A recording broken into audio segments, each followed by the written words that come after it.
मध्य प्रदेश की सरकार जनता के साथ छल कर रही है। किसानों का 10 दिन में कर्ज माफी का किया वादा अब तक पूरा नहीं किया। शासन की योजनाओं का लाभ भी जनता को नहीं मिल रहा है। आज भले मैं सीएम नहीं हूं, लेकिन जनता के लिए सड़क पर उतरकर उनकी सेवा करने के लिए सदैव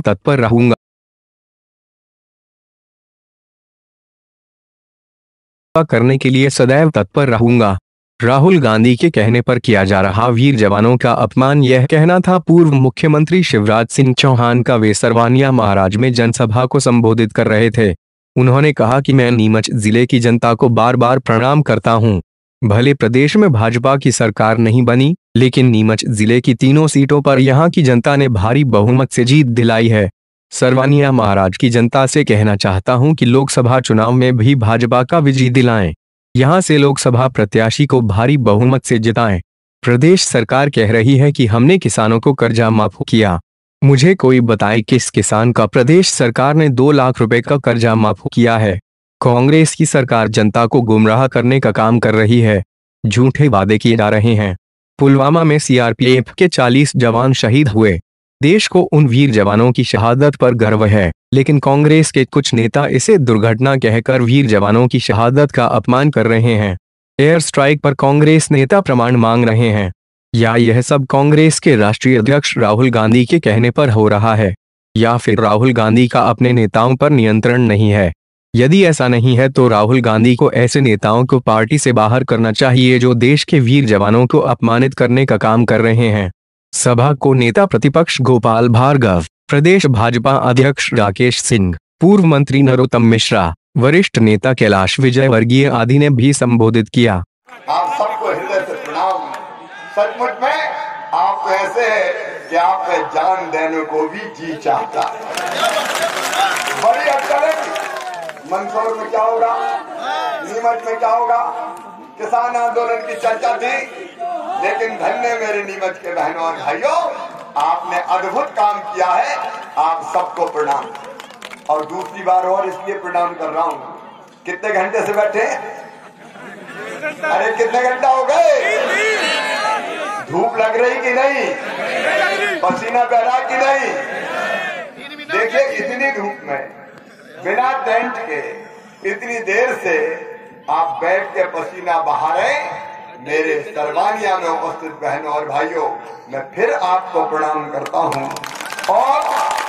और ये वचन देता हूं कि आपने धूप में बैठ के पसीना बहा के ये सभा सुनिए। आपके पसीने की एक एक बूंद का कर्जा आपका सेवा करके ये सेवक चुका देगा, भारतीय जनता पार्टी चुका देगी। चुनाव के समय इनके राष्ट्रीय अध्यक्ष होने, राष्ट्रीय अध्यक्ष अंतर्राष्ट्रीय पप्पू थी, घोषणा ये की थी कि 8 दिन में किसानों का कर्ज माफ हो जाएगा। करी थी कि नहीं करी थी? जल्दी बताओ, करी थी कि नहीं करी थी? प्रदेश का एक किसान ऐसा बता दे जिसका 2 लाख का कर्ज माफ हुआ हो, 2 लाख रुपए मैं उसको दे दूंगा इनाम में। तो है क्या कांग्रेस का भले ही हो? हमारे मालू जी कह रहे थे कि कांग्रेस के लोगों के चुन चुन के कर रहे हैं। अरे कांग्रेस का भी कोई एक किसान हो जिसके 2 लाख रुपए माफ हो गए हो, 2 लाख रुपए मैं दूंगा। है क्या कोई? ढूंढ के लावा है क्या? बताओ ये कैसी सरकार है? दूसरा, हमारे नौजवानों से वादा किया था बेरोजगारी भत्ता देने का। प्रदेश में एक भी नौजवान को बेरोजगारी भत्ता मिला क्या?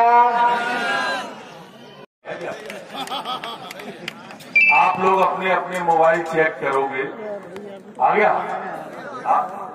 आ गया आपके पे भी, बाकी सबके पे आ गया, और जो चेक करेंगे सबके पे आ गया। अब आप अंदाज कर लें कि कैसी सरकार बनी है। जो झूठ की बुनियाद पर खड़ी हुई सरकार है। आपके इसी जिले खरगोन में शायद उनके राष्ट्रीय अध्यक्ष जी का भाषण अभी कैलाश जी बता रहे थे कि 10 दिन के अंदर अगर कर्जा 2 लाख रुपए माफ नहीं होगा तो सरकार मुख्यमंत्री बदल दूंगा। अभी तक 7 मुख्यमंत्री बदल जाने से कायदे से एक भी नहीं बदला। ये कांग्रेस का मूल चरित्र है। में से एक मानी जा रही है। पहले हमारी सेना को युद्ध की स्थिति में, आतंकवादी हमलों की स्थिति में, सीमा पार गोली चलने की स्थिति में सफेद झंडा दिखाने वाली सेना के रूप में जाना जाता था। लेकिन आज चित्र बदल गया है। आज दुनिया के उन 3 देशों में हम शामिल हो गए हैं कि अगर दुश्मन हमें आग दिखाता है तो दुश्मन के घर में घुसकर हमारी सेना मारकर वापस लौट कर आती है। हम ये नहीं कहते कि सेनाएं हमारी पहले बहादुर नहीं थी।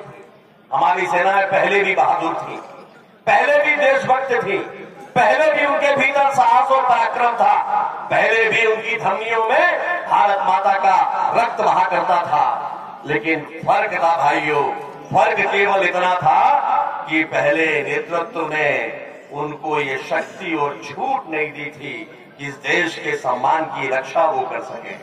फर्क ये है कि आज देश में माननीय नरेंद्र मोदी जी के नेतृत्व में सेना को ये खुली छूट है कि देश की तरफ अगर कोई आग दिखाए तो आगे बढ़ो, उस पर हमला करो और इस बात की चेतावनी दो कि दूसरी बार अगर ऐसा दुस्साहस करोगे तो तुम्हारा नामो निशान